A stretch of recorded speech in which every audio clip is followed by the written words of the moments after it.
where have you been, my blue-eyed son? And where have you been, my darling young one? I've stumbled on the side of 12 misty mountains. I've walked and I crawled on 6 crooked highways.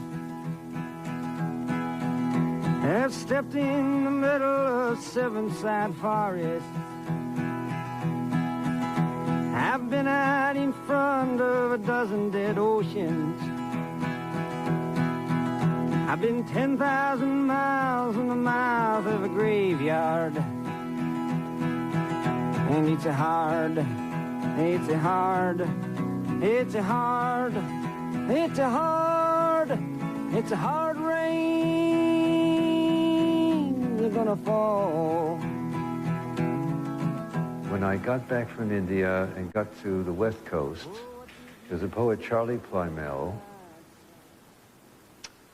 at a party in Bolinas, played me a record of this new young folk singer. And I heard Hard Rain, I think,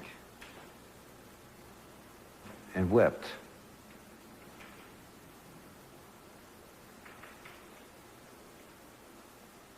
Because it seemed that the torch had been passed to another generation from earlier bohemian or beat illumination and self-empowerment. And what do you do now, my blue-eyed son? And what do you do now, my darling young one? I'm going back out for the rain starts to fall in. I head for the depths of the deepest dark forest, where the people are many and their hands are all empty, where the pellets of poison are flooding their waters. And I tell it and think it and speak it and breathe it, and reflect from the mountains so all souls can see it. And I stand on the ocean until I start sinking. But I'll know my song well before I start singing. And it's a hard, and it's a hard, and it's a hard, and it's a hard, and it's a hard rain that's gonna fall. A very famous saying among the Tibetan Buddhists, if the student is not better than the teacher is a failure. And I was really knocked out by the eloquence. Particularly, I'll know my song well before I start singing, and where all souls shall reflect it, or, you know, I stand on the mountain where everybody can hear. It's sort of this biblical prophecy.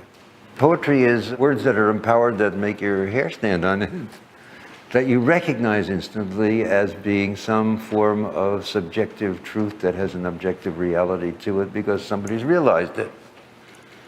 Then you call it poetry later. Hey. Hey, isn't that, what's his name? The poet, Ginsberg? Allen Ginsberg? Oh my God, it is. Wait a minute.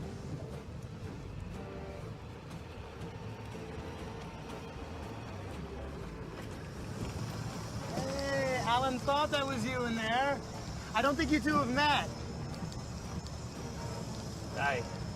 Hey, Alan, tell him what you said to that reporter, the one that asked if you thought that Jude had sold out. But they're asking you. I said I didn't know. Perhaps you sold out to God. What does that even mean, man? Well, if your mission was to see whether you could do great art on a jukebox, well, you know, then we all benefited. Profited, you said, by his coercion. That was it. So, what now? Now? What's left? Oh, my salvation. Well, let's see what we can do.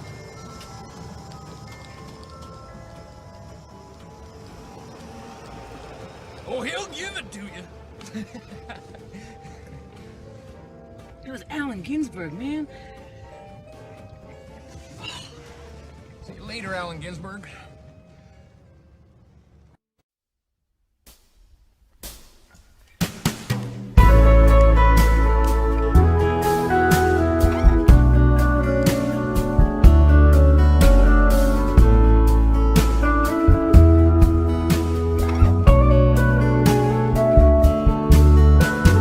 Show me how you do that trick, the one that makes me scream. He said, the one that makes me laugh.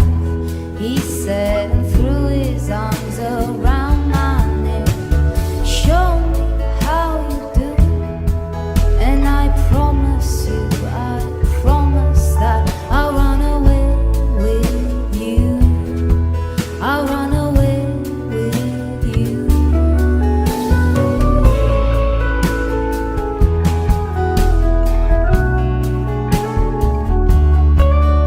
Spinning on that dizzy edge, I kissed his face and I kissed his head, dreamed of all the different ways I had to make him glow.